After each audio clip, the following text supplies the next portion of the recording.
3 సార్లు చెప్పారు ఆయన, రెండు సార్లు చెప్పారు.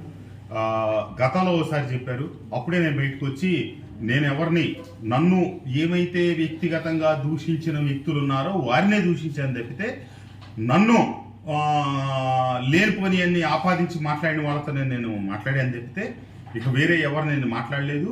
కానీ నువ్వు మాట్లాడితేనే నేను ఓన్ చేసుకోగలుగుతానని చెప్పి వారు చెప్పడం. తర్వాత నేను బయటకు వచ్చి పత్రికా సోదరులకే చెప్పడం జరిగింది. ఎప్పుడు గడిచిన 42 సంవత్సరాల పూర్వమే నేను ఎట్టి పరిస్థితుల్లో వ్యక్తిగత దోషణలకు వ్యతిరేకం, నేను దోషణలు చెయ్యను అని చెప్పాను.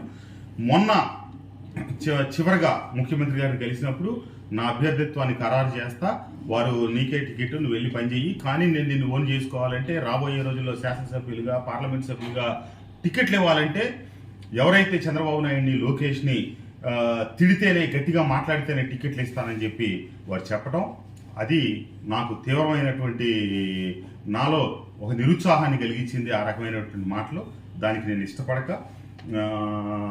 వచ్చిన తర్వాత నేను పార్టీలో ఉన్నటువంటి పెద్దలను కూడా కలిసి వారి ఉద్దేశాలు ఇట్లా ఉన్నాయి, ఆ రకంగా మాట్లాడితేనే రాబోయే రోజుల్లో ఉన్నత రాజకీయాల్లో ఉన్నత శిఖరాలకో లేకపోతే ఉన్నతమైన స్థానాలకు వెళ్ళే పరిస్థితి ఉన్నప్పుడు ఆ రకమైన పరిస్థితులతో నాకు ఇష్టం లేదు అని చెప్పి తెలియజేసి నేను నిదానంగా నిష్క్రమించడం జరిగింది.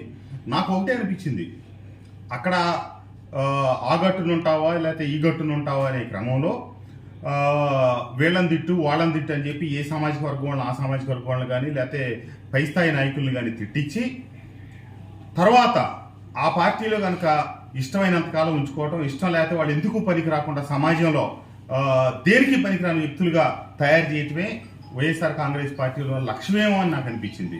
ఎందుకంటే అక్కడ ఉన్నటువంటి కొంతమంది నాయకులు మాట్లాడిన భాష, వాళ్ళు వ్యవహరించిన తీరుకి నాకు అనిపిస్తూ ఉంది ఏంటంటే వాళ్ళని రాబోయే రోజుల్లో జనసేన కావచ్చు, తెలుగుదేశం కానీ లేకపోతే బీజేపీ కానీ లేకపోతే